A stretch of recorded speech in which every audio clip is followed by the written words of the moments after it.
আসসালামু আলাইকুম, আমি আল মাহমুদ ঈশান। আজকে এসেছি যশোর থেকে কিছুটা দূরে। আর এখানে কি দেখলাম, কিভাবে বিকাল থেকে সন্ধ্যা গড়িয়ে গেল, সম্পূর্ণ গল্পটাই থাকছে আজকের ব্লগে। রাস্তার এই সুন্দর ভিউটা আমার ছোট্ট ফোন ক্যামেরায় না দেখে চলেন আকাশ থেকে উপভোগ করি।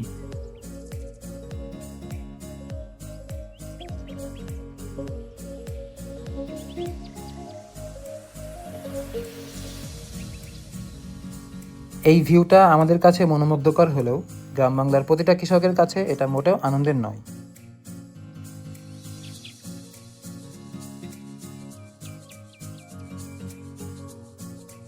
আমরা ছাড়াও আরও অনেকে এসেছে বিকালের সুন্দর সময়টা প্রিয়জনদের সাথে উপভোগ করার জন্য।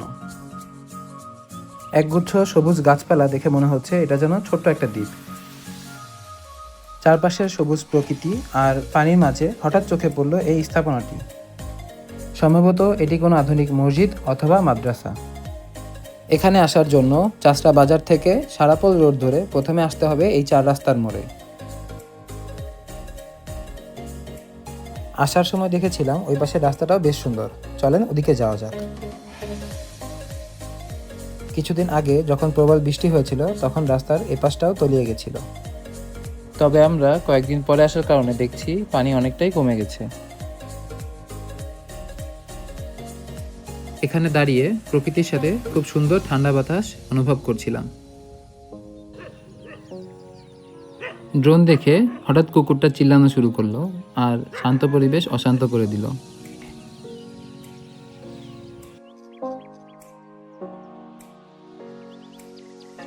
এরই মধ্যে বৃষ্টি শুরু হয়ে গেছে।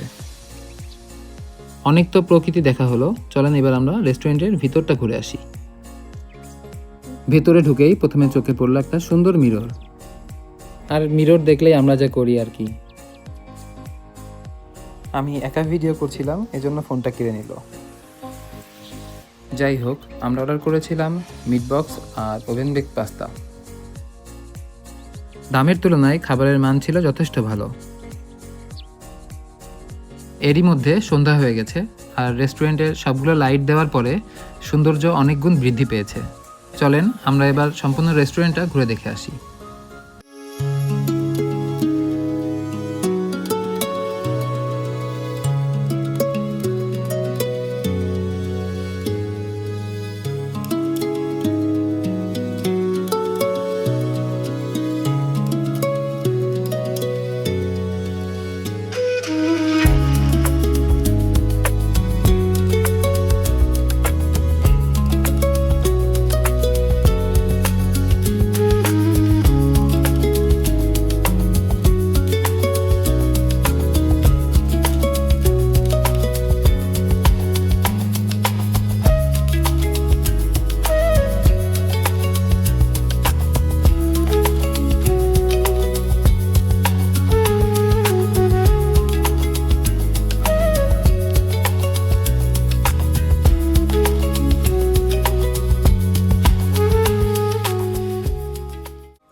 এরই মধ্যে বেশ রাত হয়ে গেছে, তাই আর দেরি না করে এবার ফেরার পালা।